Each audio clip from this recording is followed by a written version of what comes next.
Back here now on the show for the last segment of the GSMC Chip Shot Football Podcast.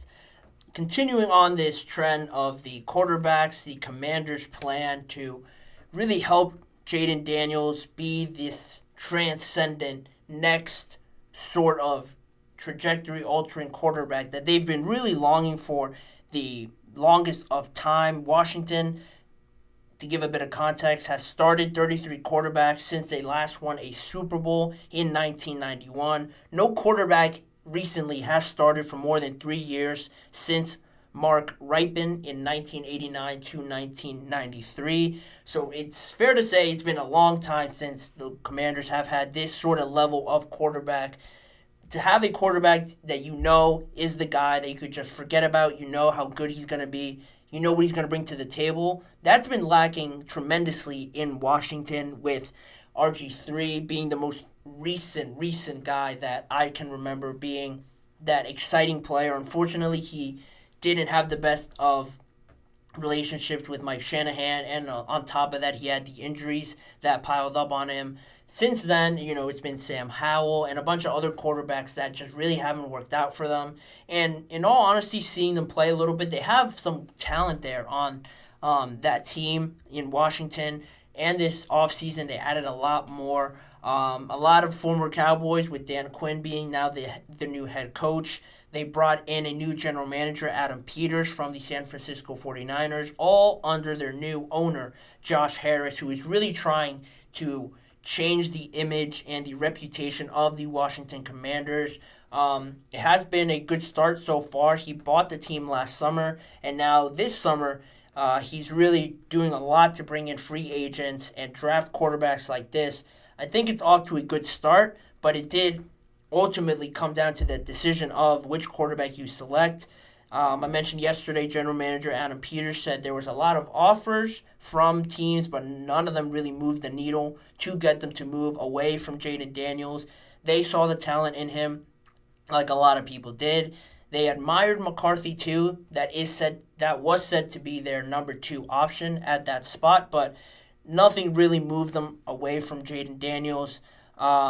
They were really enticed with his experience, his polish, his resilience, his game-changing ability. All are adjectives that were used by the Commanders in describing what they liked about Jayden Daniels. And on top of his athleticism, others really advocated for him. I read an article that Kyle Shanahan, in his relationship with Adam Peters, met with Jayden Daniels and had interactions with him, and really advocated to Adam Peters that, this kid is different. This kid is somebody that you would want quarterbacking your team, as well as other references around the league. Really, it all just came down to them and selecting him.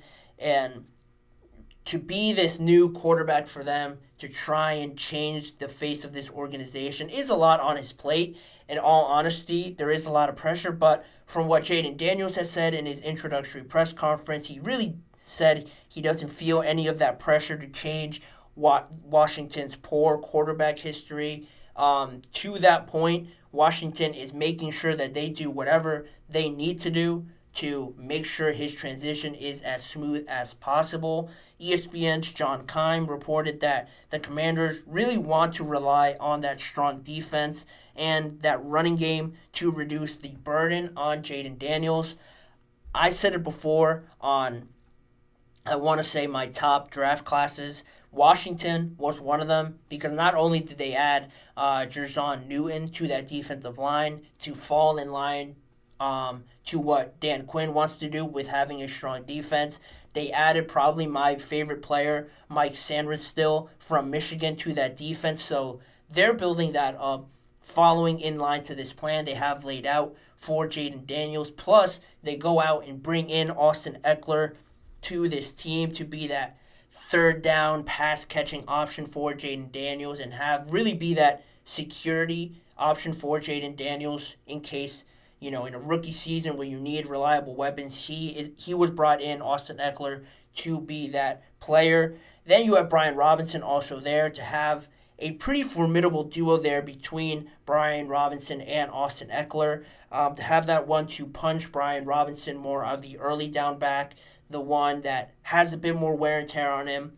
And from that standpoint, complementing each other like that, I think it works out perfectly because Austin Eckler recently has been banged up with a lot of injuries. So to have a younger running back in there to rely upon for Jayden Daniels and Eckler, I think is really smart for the Washington Commanders. And plus, around the NFL, a lot of people were saying that the connection, the relationship between Jayden Daniels and Cliff Kingsbury, the new offensive coordinator there in Washington, can be a great experience and can be a great project to work there in Washington because of Cliff Kingsbury's success and experience with these mobile quarterbacks.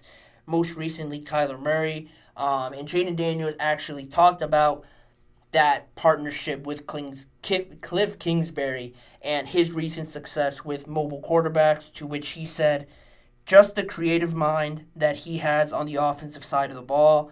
Obviously, what he was doing over in Arizona, with Kyler and having all that success, it is something that Jayden Daniels is looking forward to. He doesn't feel the pressure right now to be that transcendent quarterback for the Washington Commanders. He is certainly, probably since RG3, the most talented and exciting quarterback that they have being brought in there.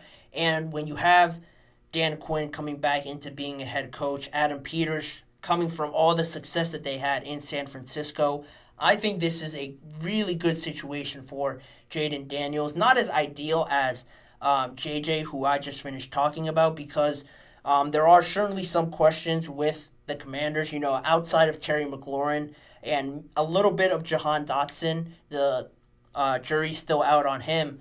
How much more pass-catching talent do you have out there, and how much do the Commanders plan on addressing in the rest of the months of the offseason? I think they still need a number 2, maybe another wide receiver to really complete that room.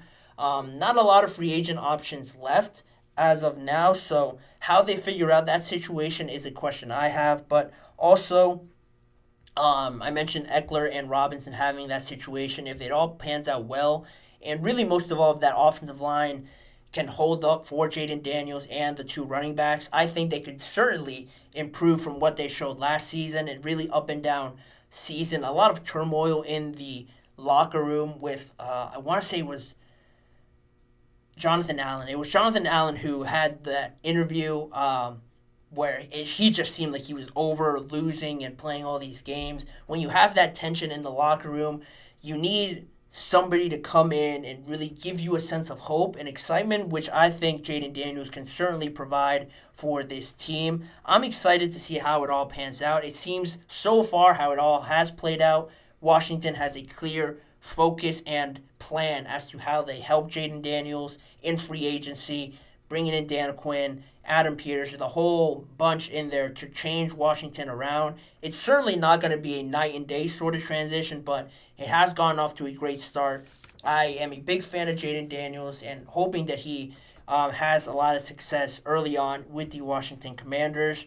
The whole NFC is getting very exciting with these young quarterbacks and bringing in Jayden Daniels, Caleb, JJ, all 2 exciting young teams. I'm really looking forward to seeing how that plays out in the NFL season. But, of course, that's many months away.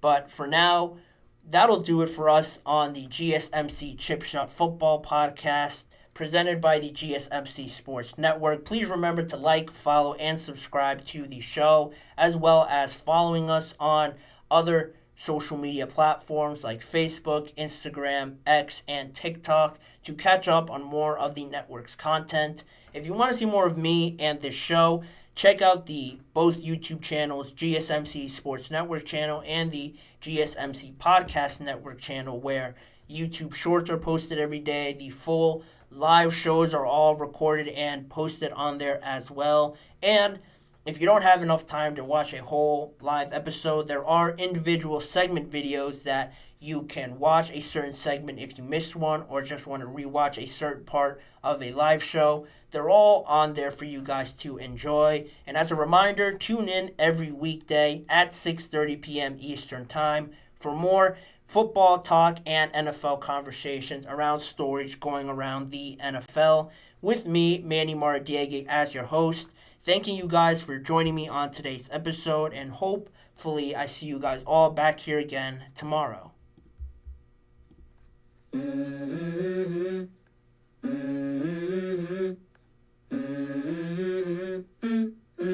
Let's go. I wake up to a little bit of drool on my pillow, feel like it's gonna be a bad day. Yeah, I'm tired of shit, and the coffee ain't hit yet, damn, ain't that great. I don't wanna go to